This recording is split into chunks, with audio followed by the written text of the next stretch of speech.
My name's Ruth Manning Dirts. I work for Takealot as the talent specialist. I'm quite new to HR. I started out about 4 years ago, but it was fueled by my passion for people. I used to be a trainer abroad and realized that there's so much more to this, which is why I got into HR and now into talent, which I absolutely love.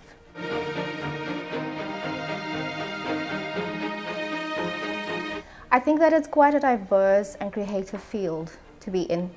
As opposed to traditional HR, people might think it's very stiff and it's about policies, but I see more than that. I see an opportunity to educate people in a sense that you bring people into your organization and you give them access to things that they've never seen before. They are able to hone skills, increase skills, upskill themselves. And I think the other cool thing is that you see the journey. So you see them coming in possibly entry level, but within a year or two, they become a team lead or they become something totally different. So it's about the opportunity that you give someone and showing them the possibilities that are out there.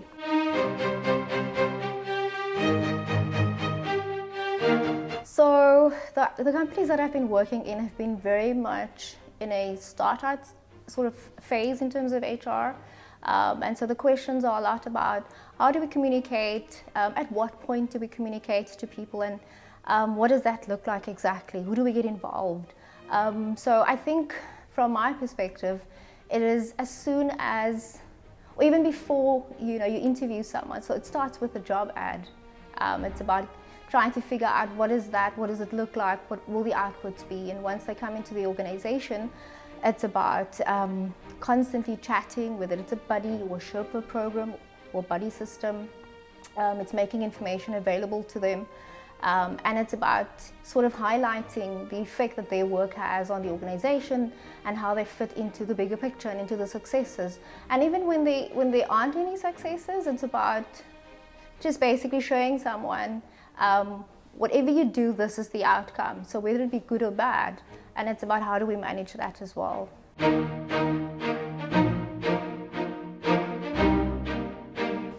So the organizations that I've come through, they have been a combination of, if you look at just using an Excel sheet, if you're looking at training registers, it's very admin in that you need to create a training register, you need to print it, and then you need to have it filled in.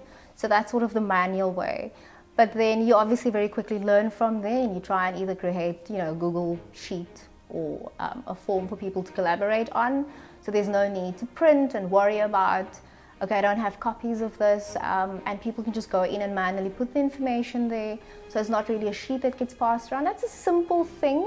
It's not so much tech per se, but if I look at recruitment and where I've come from emails and Excel sheets of reports to now having an ATS where you can sort of integrate, or it syncs with the accounts and the apps that you use in the organization.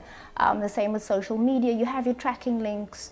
At the end of the day, the candidate has a very fluid experience in terms of applying for a job. It takes them about 2 minutes. It's really easy. That goes to the hiring manager, and depending on the role, you have your assessments and your tests and everything built into that. So the ATS does the work for you, and it eliminates a lot of emailing back and forth. I do believe though that there should still be the human touch. So I suppose there should be sort of markers at a certain point in a process that you at least reach out to someone and give them a bit of a personalized message. But that generally happens through the face-to-face once the person comes in for interviews. But I find great value in looking at an ATS where everything is integrated up until the point where you can pull reports, you can personalize reports, you can create an offer. So it does a lot of the work for you.